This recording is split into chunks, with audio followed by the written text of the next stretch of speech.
Well, where am I now, you might ask? I'm actually down uh, with a lot of other people who are waiting for the meds and different things and waiting to be discharged. I've come on unbelievably well in the last 24 hours, and I could have stayed in a little bit longer, but I said no, I'll just get home. So the only thing is it takes quite a long while, and it's free to get home, but it's some people in here have been waiting for 4 and 5 hours, so I'm not going to do that. So I'll just get a taxi to get home because you're not allowed to go home on public transport. Everything come up well. I've got these breathing exercises. I'm back, no means back to 100%, but I can feel that I'm breathing maximum on both lungs, although I've got bruises all over my body. But I'm not going to show you the Greek god's body just yet.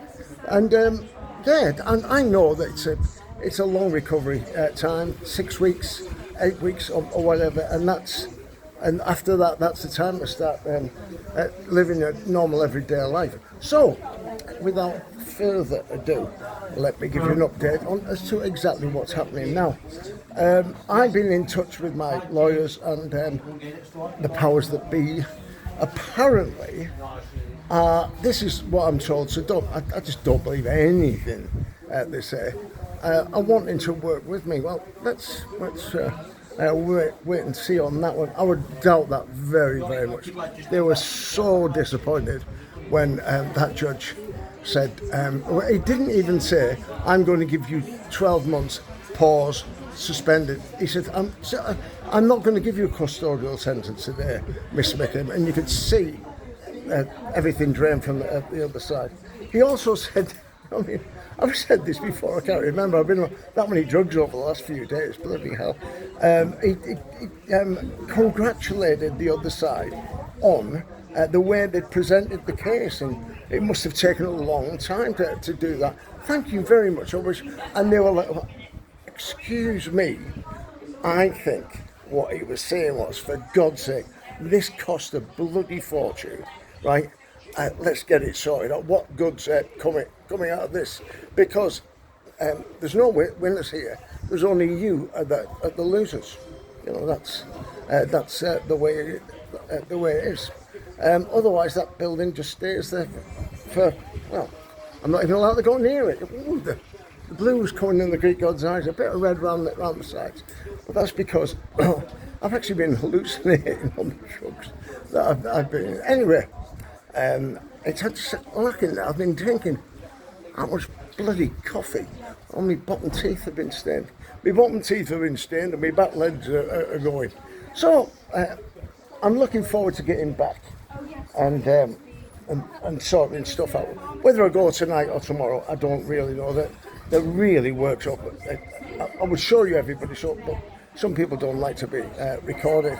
And I was in a queue to come down here. And now there's a queue to get your meds, and then there's another queue. Anyway, we'll figure it out. I want to get a bit more active on this road thing.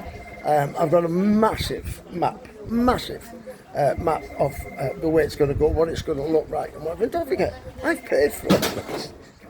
I have. They were saying in the paper the other day about what people would say, to get re-elected. Well, let me tell you what you have to do.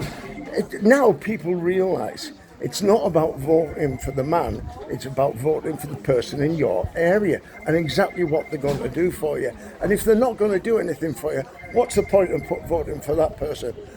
Whoever backed this road, I'm going to see Tim Farron and that as well. Whoever backed this road would be an instant game changer for their popularity. I've said this, it's documented from before. It's going to cost 550 million at the outside to build. Oh, of course it does, Rog, of course it. Well, I've done my homework, and there's no land to buy hardly. You'll see it all in my video pretty shortly. I'll show you the exact route, the height that it's going to go, how often the piles can go, and why it is so cheap. There will also be a train that runs down the centre, which goes from Dalton, or from Barrow, from wherever you want, and comes along to Lindell, and then straight up and over, and and teams up with Carnforth again. It's a no-brainer. Just, I mean, the gas pipe. Put another gas pipe across there. It's a no-brainer. They're all no-brainers. The electric, everything that's going there is a no-brainer. But as I say, I'm still a bit woozy. But you know, that's the way I love it. Is they say, I'll love you and leave you. And as they say, I've got to go because if I don't go, I can't come back.